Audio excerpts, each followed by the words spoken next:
bless you all.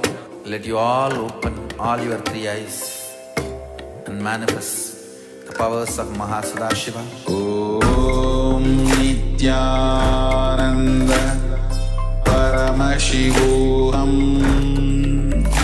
Om Nityananda Paramashivoham. Om Nityananda Paramashivoham. Om Nityananda Paramashivoham. Om Nityananda Paramashivoham. Om Nityananda Paramashivoham. Om Nityananda Paramashivoham. Om Nityananda Paramashivoham. Om Nityananda Paramashivoham. Om Nityananda Paramashivoham. Om Nityananda Paramashivoham. Om Nityananda Paramashivoham. Om Nityananda Paramashivoham. Om Nityananda. So, hello everybody, welcome. My name is Dr. Peter Bloomfield, and I'm the convener for this presentation. The title of our presentation is Methodologies and Strategies for Sustainable Mental Health. Recording in Holistic progress. Mind-Body Approach. Again, my name is Peter Bloomfield, and I'm an emergency physician. I'm based out of Los Angeles. I work in academia, and I work in the community as an emergency physician, and I'm also here representing KAILASA Nityananda Hindu University. And we're very excited to give this presentation. If anyone has questions, you're free to ask in the chat. Just our time is a little bit tight, so if we're not able to get to your questions, we really strongly invite you to contact us afterwards. We're very excited about what we're talking about and what we're going to be presenting, and we're very happy to interact further. So this is the agenda of our presentation. We're going to have Dr. Muktananda, who's an AI expert, is going to give an intro to mental health. Followed by that, I'm going to be giving a talk on studies that have been done on a mind-body approach to mental health. This is connected to and run through Nityananda Hindu University, and I think it's really groundbreaking, and I'm super excited to talk about it. Then Muktananda is going to give an unclutching meditation, which is, this presentation is going to be part lecture and part experiential as well. So you should come out of here both informed and very blissfully relaxed. That will be our goal. If we achieve that, we've met our goals. Then Dr. Aranke, who's a practicing neurologist, who's connected with Nichandeshwara Paramashiva Hindu Temple in Houston, and Dr. Sun, anesthesiologist, who's connected with Nityananda Meditation Academy, are going to be giving a talk on neuroscientific approach to mental health, and then who's a urogynecologist at the Women's Health Excellence Center. And she's going to talk about women's mental health issues. Then Dr. Patel, who's a psychiatrist who's representing KAILASA Los Angeles and also practicing in the community, is going to talk about mental health and children's issues. And then finally, I'll give a conclusion and a call to action. And for everyone who is able to stay, we're going to have a kriya, which is a technique for stress reduction globally. So we think it's very perfectly aligned with this summit, and we're extremely grateful to the UN General Assembly for organizing this and for having us here. Just a couple estimates, 2.5 to 5 trillion US dollars annual cost of mental health. That's looking at direct costs of clinical care and hospitalization, as well as indirect costs of lost mental health webpage. Essentially, mental health is a state of well-being where we are able to cope with life's daily challenges, have great relationships on a daily, regular basis, learn to work well, have a successful career. And one aspect of mental health that is very often neglected is realize our full potential. Of course, all of these are super critical, super important, and we tend to focus on coping with daily challenges and relationships more often than not when it comes to mental health, because that's what happens on a regular basis. But to emphasize that mental health is not just short term, but it's also long term. And part of our presentation today is going to focus on the long term, right? So there are three aspects to mental health. One is treating after the problem has happened, but two important parts of it are being preventative and also enhancing mental health. We'll talk about it briefly. Mental health is people the most. When we normally think of treating mental health, the traditional approach tends to be very much focused on treatment, which is after the fact and super expensive. And it tends to focus on emotional, psychological, and social aspects of mental health. Like emotional means, can we handle stress and emotions? Can we handle anxiety? Psychological is, can we change the thoughts to control thoughts? Maybe think of happier things. It's more like positive thinking. And social is, can we manage jobs and relationships? Can we manage the environment around us? To be truly sustainable, which is what this session is about, I think the traditional approaches have to be sustained with holistic approaches, which are not usually identical, will unleash the happiness within us. Next slide, please. I just wanted to go through some definitions. You may hear these words through some presentations, and I wanted to define them ahead of time. Like incompletions are any past memory, thoughts, and emotions that restrict our spontaneity in the current moment and limit our actions in the future, which means they are limiting our future potential. They tend to manifest as like strong, low emotions such as anger, depression, agitation, fit into the rubric. Then the student is graded low, and then the student grows up thinking that they don't have great potential, although they may be extraordinary in doing certain things that no one else can, right? That is what I mean by growing up with beliefs that are self-limiting. So if you have self-doubt, it stops you from trying things, which again reinforce as being limited by our humanness, but actually liberated by our humanness. So it's a different way of looking at yourself. Next slide. Great. I'm going to now hand it over to Dr. Peter Bloomfield, and he's going to delve into the mind-body studies. Okay, thank you so much, Dr. Muktananda. So again, the section is titled Qualitative and Quantitative Studies of a Mind-Body Approach to Mental Health. And we love your questions and welcome them. And we invite you guys to look into it further. Then the Chancellor of KAILASA's Nityananda Hindu University, this is, the being we could talk about all day, the Supreme Pontiff of Hinduism, Bhagavan Nityananda Paramashivam, who is, as per Hinduism, he is an incarnation of Paramashiva, which is the primordial divinity. And starting from birth as a yogi, he has achieved high consciousness and enlightenment and incarnation status.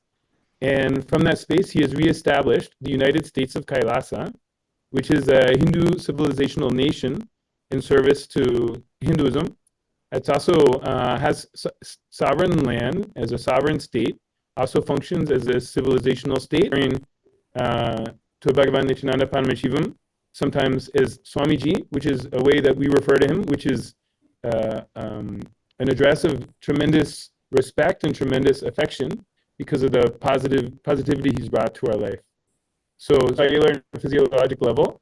And then I'll be talking about those researches that have been done and then how it shows up in the mental health of participants, which you'll see some remarkable findings. And then we're going to talk about what is going on in the mind and brain and consciousness of Supreme Pontiff of Hinduism, Bhagavan Nityananda Paramashivam, who I also call as Swamiji. Some of them would have already been part of this enlightenment ecosystem, would have already known Swamiji, and some of them would have been new. And so the Dr. Rao, he drew blood and measured gene expression before and after the program. And they looked at hundreds of different genes being expressed, and they found huge changes in gene expression in multiple pathways. But the ones I'm going to highlight here are the pro-inflammatory pathways, which create inflammation in the system, which will, at the cellular level, be inflammation, but at the system-wide level will show up as stress and disease.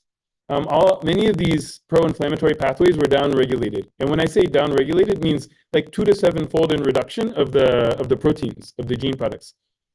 And then the anti-inflammatory pathways, like the aging system of the cells at the DNA level, when the telomeres in the chromosomes in the DNA get short, then the cell can no longer reproduce and becomes senescent or becomes no longer effective. So maintaining the telomeres long is a job of telomerase. So people who did this program, their levels at the end versus the beginning were pretty universally elevated. About half of them, it was double, and about a quarter of them, almost a third, were triple. So a huge increase in telomerase activity, which we would expect to keep them young at a cellular level. You see it's 967%. It's not a typo, it's really true. Basically 10-fold increase in mitochondrial metabolism. So you would expect that to show up in a massive surge of energy.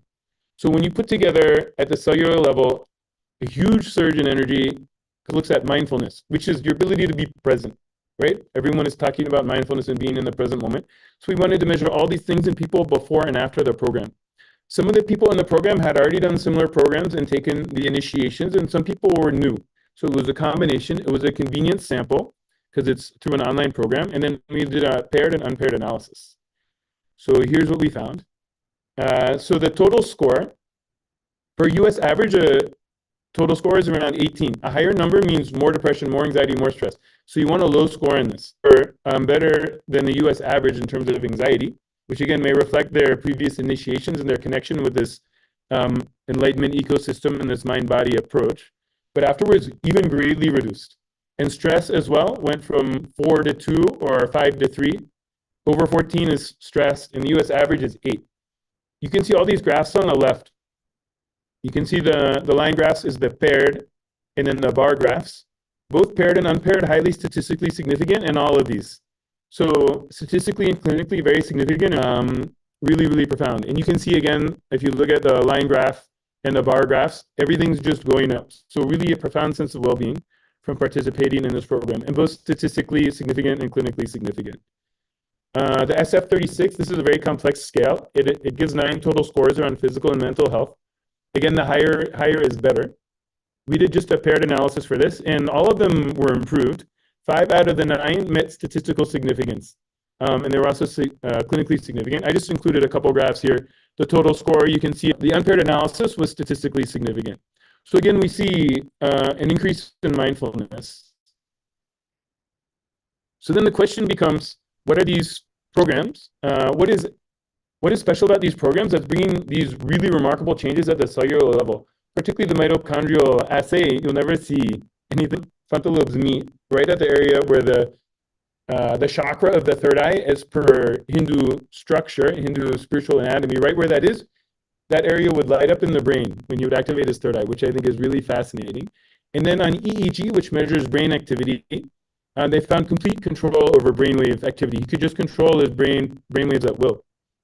There was another doctor, a neuroscientist named Akos. Then this is the one that I think is most fascinating. There's a Dr. William Collins. This was done in 2005 in St. Louis. He's a neurofeedback researcher who was looking at EEG. And he noticed when he got a baseline reading, he kept changing the probes and changing the settings, and EEG of initiation looks. When a being who has attained this state of consciousness, which I'm calling as a super consciousness, that's a goal of Vedic traditions, yogic traditions, Hinduism, and they transmit it to someone they're healing or a disciple or any other person, be like an initiation. It's putting them in the same brainwave state that's going to have profound effects on their well-being. So again, it's a really remarkable thing. One thing that I'd also say is in the ashram, they've done again, when Swami is doing initiations to his disciples or people visiting his ashram as well, he puts their brain in gamma waves, high amplitude gamma waves. You'll notice his illustration doesn't have gamma waves, Part of that is because gamma waves, people didn't even know about them until relatively recently, because you normally cannot see them on a normal EEG.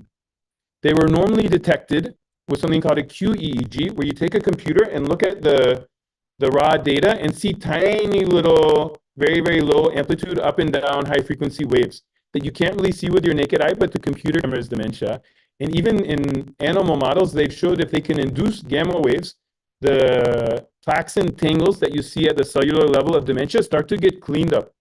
So the idea is that gamma activity can prevent and possibly even treat Alzheimer's dementia. So if we're looking at Alzheimer's prevention, which is a huge global issue, gamma waves, I think, are definitely is our Swamiji can himself go into gamma at will, and he can transmit it to others at will, both through healing and through initiation.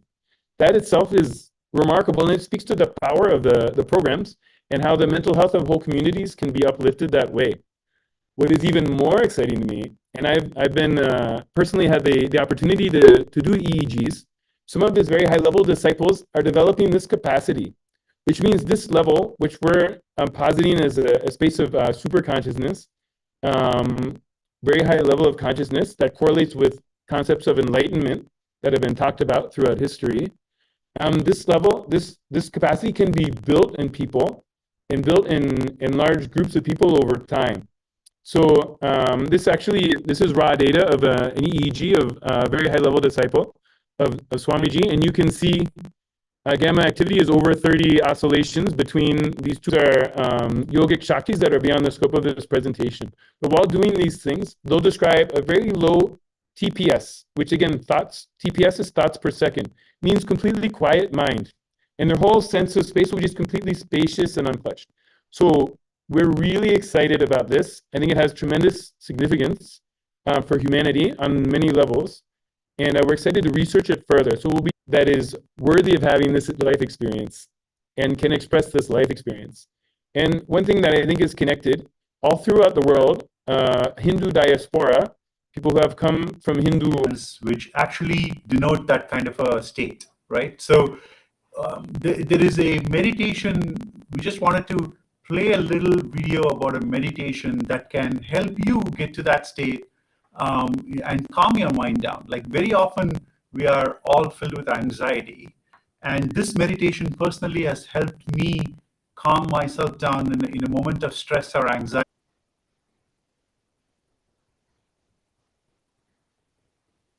It should be audible now. Nothing can be compared to the unclutching this. Just unclutch. And I tell you,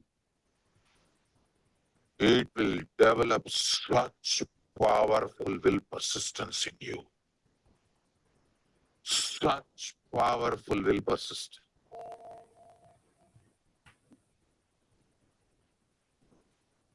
Extremely powerful will persist. You are beyond your thinking process.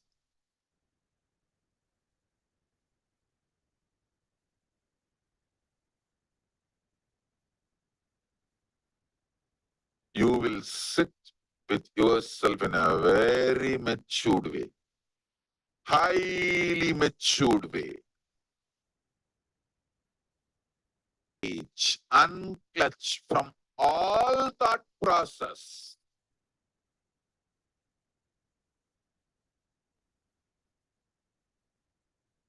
Creating, maintaining, destroying, fighting, engaging, all thought process. And one follow the other. First I think about my house, I'm thinking about my dog in my house, and then the food the dog didn't eat, and so on and so forth. So it's an association of thoughts that creates problem. So if you unclutch from each thought as they appear, then you don't associate them, and then they just become random series of thoughts which don't affect you. That's the whole idea. So initially you can use the word unclutch, and but after a little while you can just unclutch without using that word.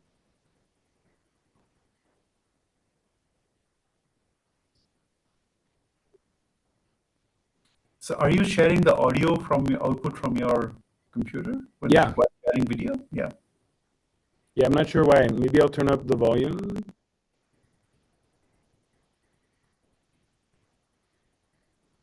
Are you able to hear it now?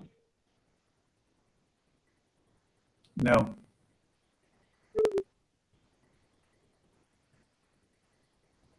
How about now?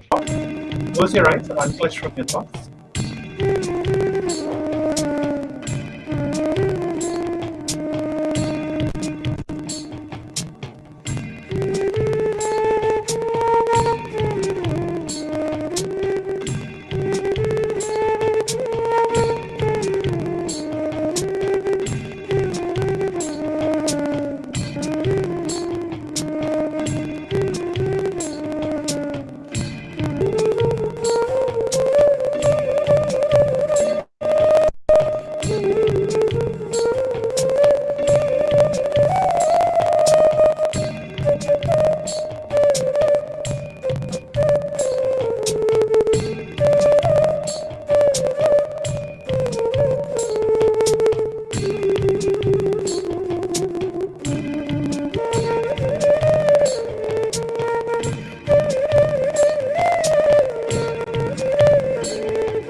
Becomes more visible to you.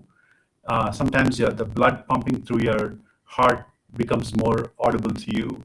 Unclutch from those also. So there is as you hear things, those are also thoughts. They're triggering thoughts inside of you. So next time, just keep unclutching deeper and deeper, and you'll see this deep sense of silence coming in.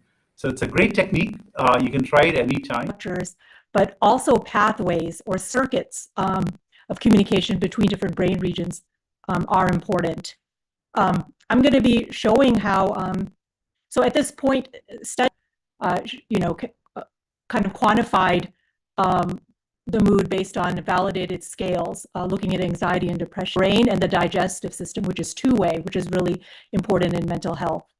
And it turns out lifestyle measure of diet is very crucial in mental health. So eating a Western diet has been associated with the prefrontal cortex, which is really important for attention, planning, judgment, impulse control. The orbital frontal cortex, which is important in regulating our emotions. And it's not only about us, but it's how we bond with other people, how we interact with others, so social attachments. It turns out pain processing pathways are negatively impacting depression. And one way is maybe the cingulate cortex. And even our ability to empathize with others are affected due to loss of brain cells in the cingulate cortex. Move on to the next slide.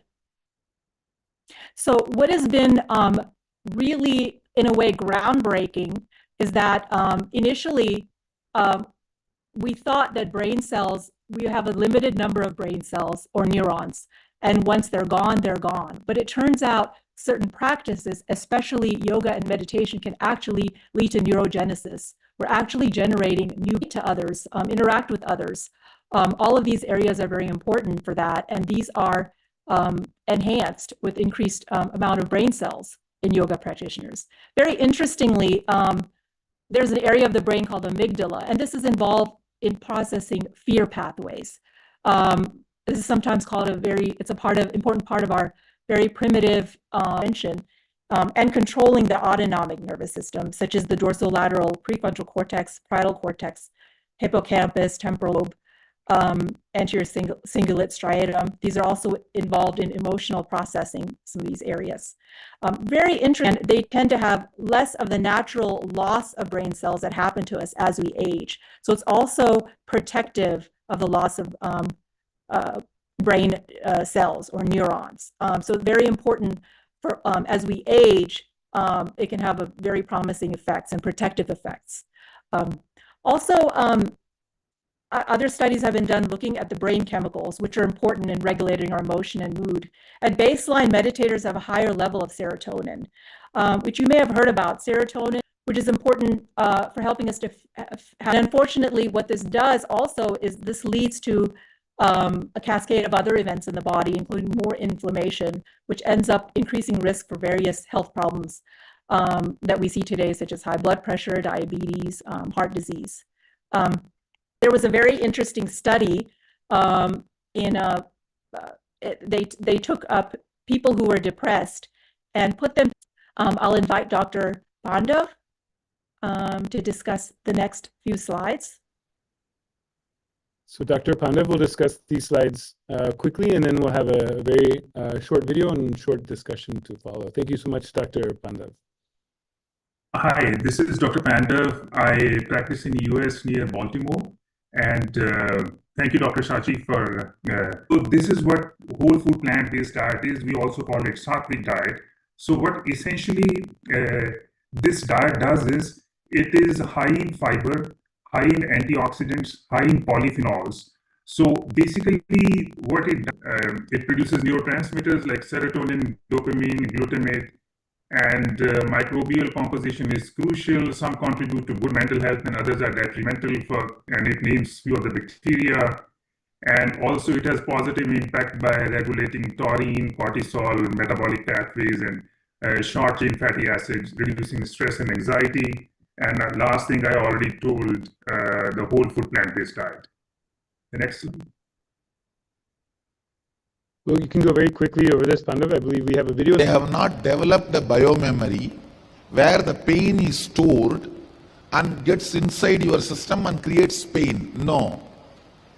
So if you consume them, if you consume plants, vegetables, there is no pain going inside your system along with it. There is no biomemory going inside. Pure energy, food, only that goes inside. The muscle memory, biomemory recorded in it, that becomes part of you. You become prone to that pain. You become prone to that pain. That's the reason I request you to be a vegetarian.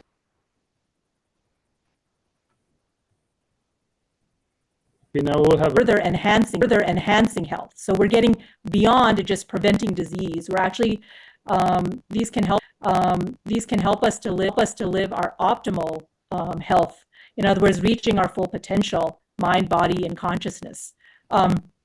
So I'd just like to open up the discussion now to also Dr. Pandav and Dr. Nirmala Shivaji. And maybe we can discuss how the Hindu lifestyle practices that Swamiji is promoting have a major. So the least is, you lose weight, and but other than that, so emotionally you feel much better, you feel much lighter, your energy level goes through the roof, and the last, your meditation deepens like amazingly to a deep level, in the sense that you're not doing meditation, it is kind of happening to you. So it's a different state to be in, and I found this to be amazingly powerful technique. I think, Dr. Shati, you may have also gone through this, and you can add further. Yes, yes, definitely. I have done the Nirahara Samyama, a few similar kinds of benefits, when I was doing it, I felt like saying, darn it, I should have done it earlier. Yes, yes, very much. So I wished I had, I really didn't know about any of this before Swamiji. So Dr. Shivaji had an experience that she maybe would like to share about Nirahara Samyama. Mm-hmm. Dr. Shivaji, did you have an experience you wanted to share? It's being a doctor and being an anesthesiologist using all the time antihistamines on patients. And it was so good, and I used to tell everybody, about the Nirahara Samyama. This is my personal experience about that. And then, are we going to talk about Aushadam? Dr. Shivaji teaches a pranayama breathing exercise. Thank you so much. Thank you.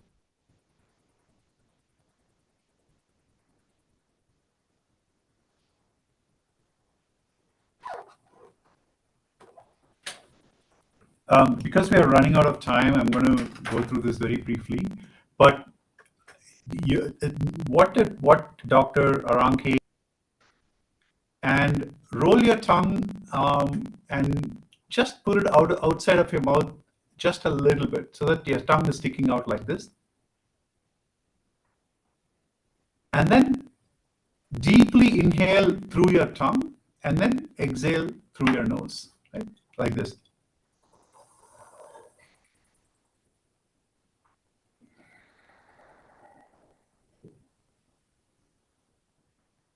So inhale through your tongue and then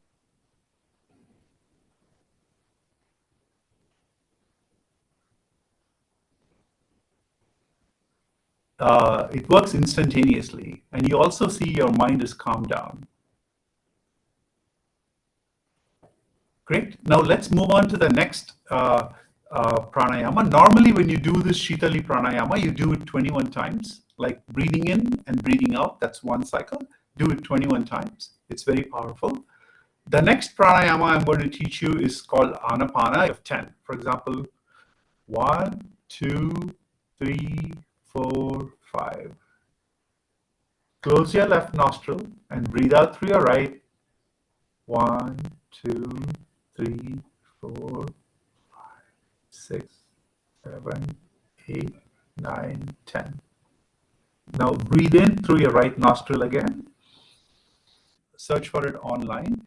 It's a humming meditation. Essentially what you do is you hum. Typically you have to close your eyes, nose and mouth and then just hum. So right now I'm going to only teach you the humming part. Just close your eyes, take a deep breath and then hum deeply and intensely without stopping, like as long as possible, just hum. And then when your humming stops, take a quick breath, let the natural breath happen, and then start the humming again. So for example, it sounds like this.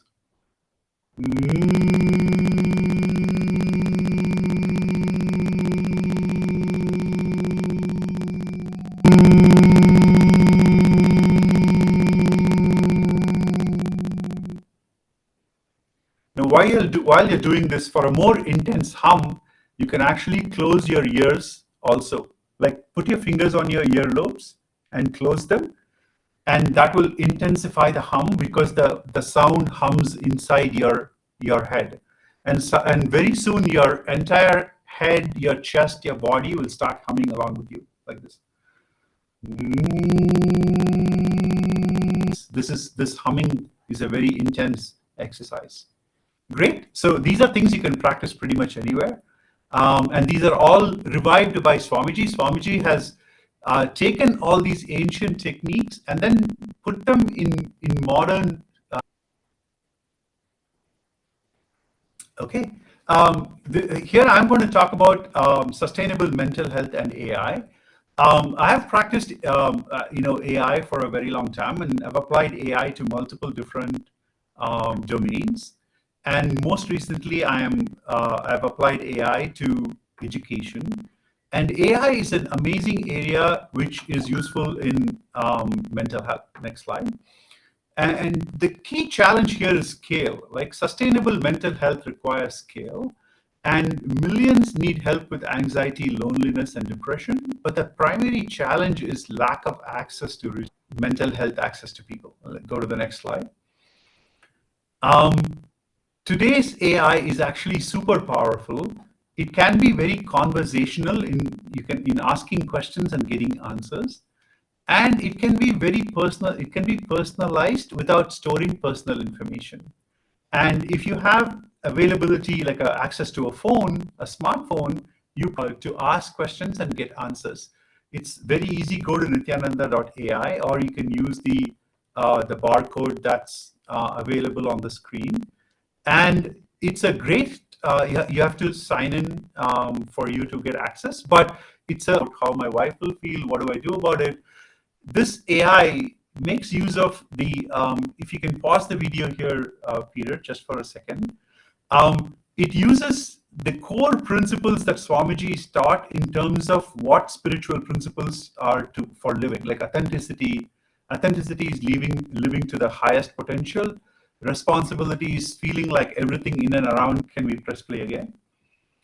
The next question is about, yeah, I'm just highlighting the different areas. The next question about someone saying, my sister and I are grown up. Whenever I ask my sister to spend time with me, I feel disappointed, and she wants to do things that are different from me. What do I do? So this now addresses how to think about this in a self-reflective way, how to introspect into the source of where this challenge comes from. Why do you feel unimportant? Why do you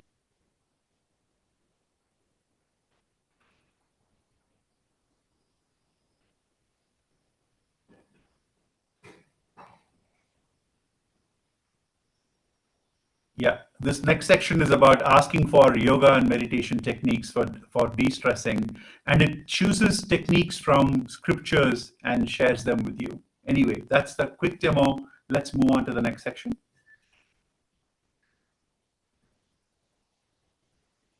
Okay, now I hand it over to Dr. Prema Kodanraman to talk about women's issues.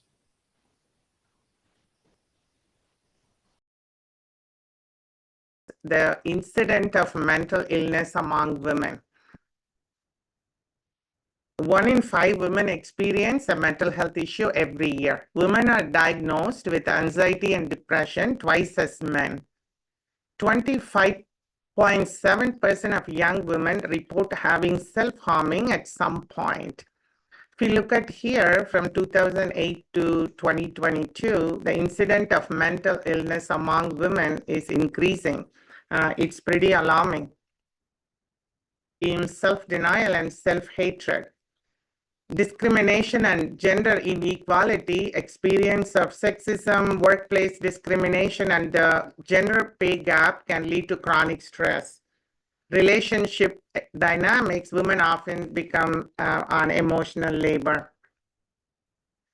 So the causes are different. Now, when we look at the modern day treatments of mental illness, women seeking treatment to treat their mental illnesses are increasing. It's available now. Usually medications change brain chemistry and with many side effects, makes it hard to be compliant. Many patients either they use medications, cannot be compliant and quit, paying costs at different levels. In many parts of the world, access to mental health are very limited because it's very expensive. And social stigma around mental illnesses also prevent people to seek the treatment. The second one by His Divine Holiness, Supreme Pontiff of Hinduism, Bhagavan Nityananda Paramashivam, his presidential address on November 7th, 2021, very powerful words about women. Women, by their very DNA, have the capacity and groundedness to hold an ecosystem or family or a team or a community together. So women have their own intuitive intelligence. Legislative chambers put their views on forefront. So women hold 80% of leadership positions in KAILASA. While KAILASA's policy stipulates that 33% legislative positions should be held by women, currently women make up 90% of the governance in KAILASA. So when we empower women, they can be great leaders. So women's policy against sexual harassment and exploitation, and it creates the most safest environment for women on planet Earth. At social prominence, Swamiji has worked tirelessly for gender equality, not only in the economic society, but also in the spiritual and religious realm. The Sannyas Sampradaya, the monastic to find employment. KAILASA's Ankita program is an educational program. So it's mostly educate female child and women to empower them. And Nityananda's Women Foundation, it helps Indigenous women to become again to get financial freedom and emotional support. EN Pregnancy is a great program where it supports pregnant women for having a painless delivery and a blissful birthing experience. Energy can be given the word. Only feminine energy can be given the title sacred, because when it is awakened, it does so much in your. It would have been completely family-based civilization. So naturally, everybody would have had their basic needs. All the basic needs would have been supplied to the whole world.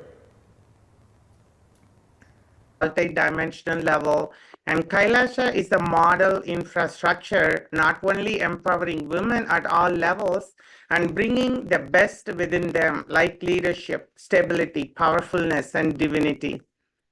And from my personal experience, I have like 14 years of medical education and practicing for 25 years of women care and being there in women during their most sensitive time, pregnancy, delivery, taking care of all age group women. I want to share only after being part of the KAILASA, multiple initiations from Swamiji, the very powerful, healthy life. So for all women, mothers, homemakers, anyone, everyone, get empowered with KAILASA ecosystem created by His Divine Holiness, Supreme Pontiff of Hinduism, Paramahamsa Nityananda. And it's a great coincidence that Navaratri festival is coming. It's an annual Hindu festival. We celebrate Divine Mother Energy for 9 nights. And I do pray to Ma Parashakti and Divine Mother Energy to bless all women all over the world.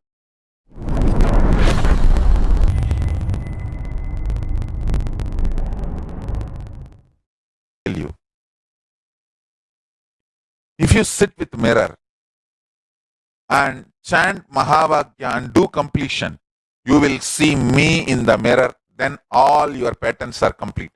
Till you see me in the mirror, do completion with the mirror. Your form will disappear and my form will appear there. Till then, sit in front of mirror and do completion. Understand? This is the initiation I am giving to all of you. Appear in the mirror and make you complete and make you manifest powers. When I say, I mean. Just sit in front of the mirror and declare simple integrity to me. Start chanting Mahavakya and remember this powerful cognition, today's cognition. You will see in your pure inner space and in the mirror, me appearing.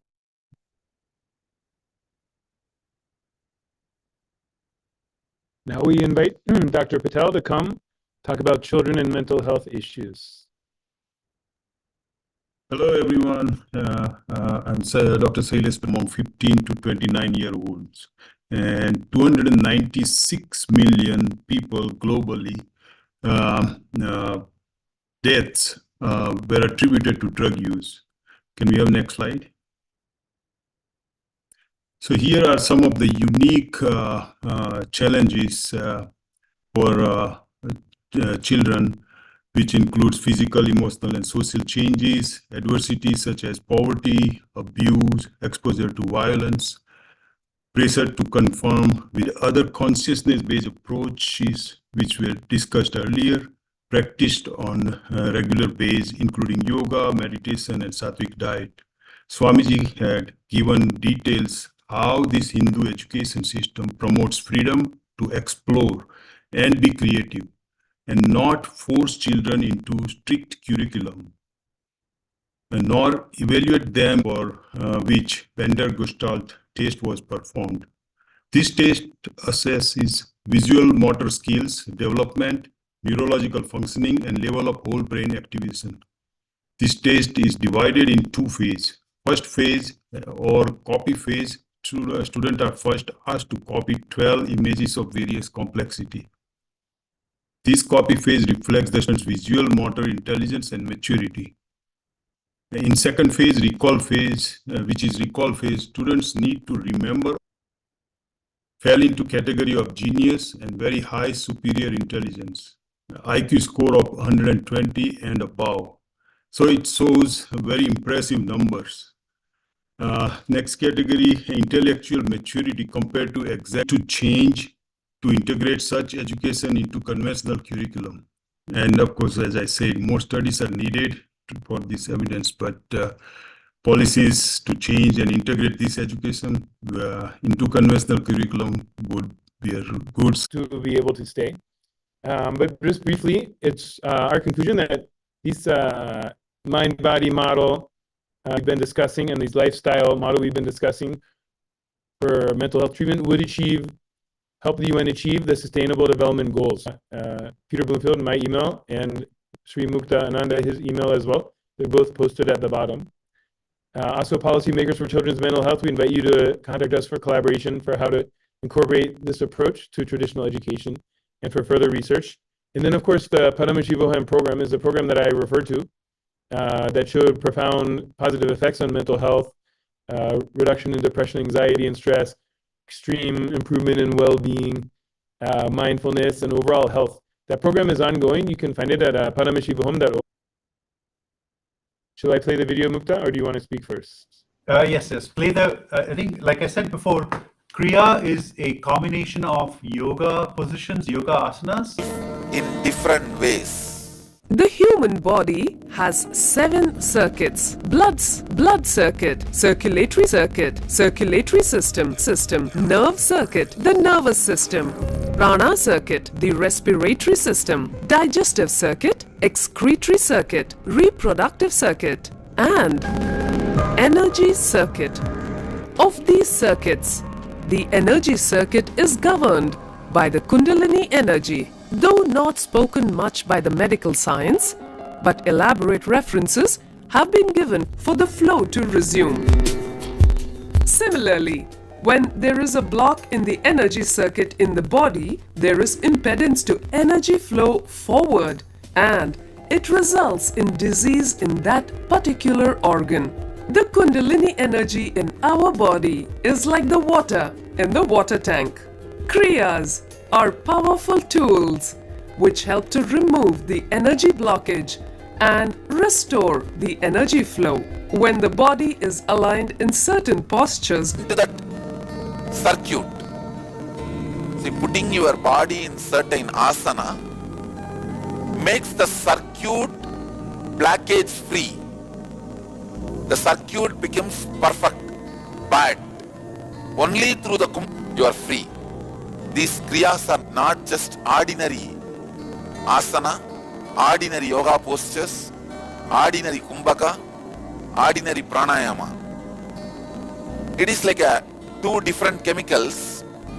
Separately, if you take, it may take 10 years for you to cure the disease. Chanting of some mantra internally. See, internally when you create the sound, it's called mantra. Externally, when you listen, it's called chanting. So, mantra, internal verbalization. 5th, chanting, external, the sound you are hearing. And 6th, now I am adding karanas, the different Shivadandava karanas. 7th, I am adding the lead reason. Yeah, I can just walk everybody through the kriya. It's actually, the kriya has 3 steps. It's a kriya for hypertension, which also relieves stress. Hypertension essentially is a high blood pressure, which happens because of stress, right? So this kriya has simple 3 steps. It actually builds on top of what we did before, with your knees drawn in and your heels touching as close to your body as possible. You just have to look ahead. That's the posture. Peter will show the picture. That's the second step. In that posture, you just hum intensely. And the humming is something I already shared with you before. And so the third step is 21 times. Let's start with that. That's the step 1. Step 2 is this picture. Sit like this picture, holding your knees close to your chest, and then do intense humming. That's for 7 minutes. And then finally, we leave you with the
music to Peter.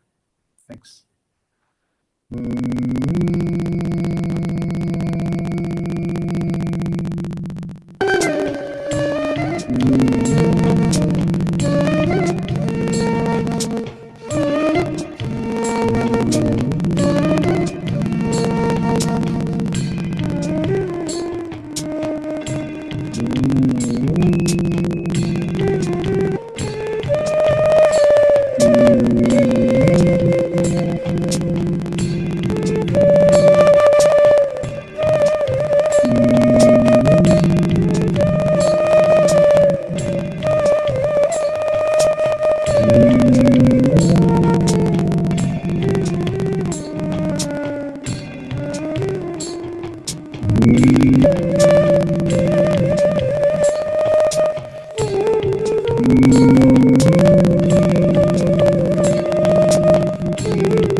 When you unclutch from your thoughts,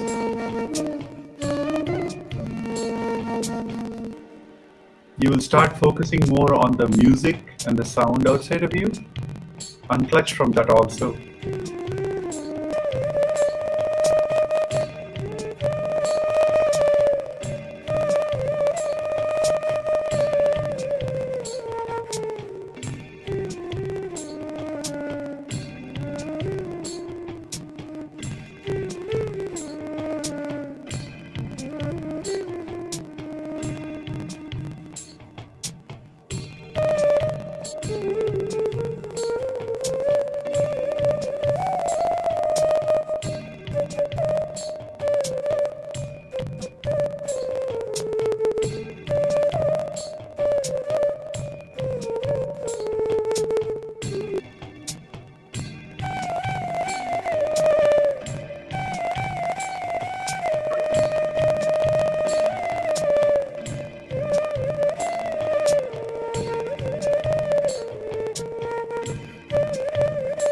Provide you with the science, but also provide you with experiential understanding of what Swamiji is trying to do at a very surface level. I mean, there is a lot of depth to the meditation, mind-body consciousness studies.